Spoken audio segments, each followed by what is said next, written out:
اللهم كل وليك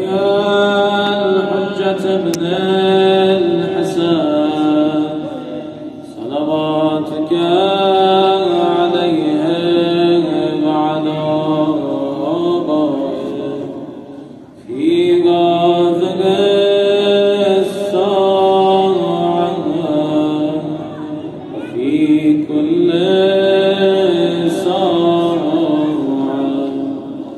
وليا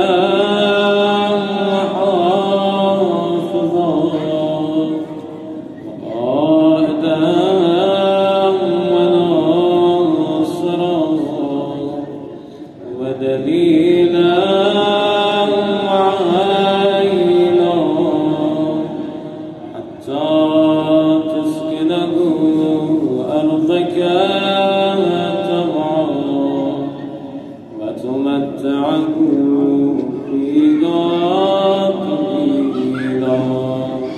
خدايا خدايا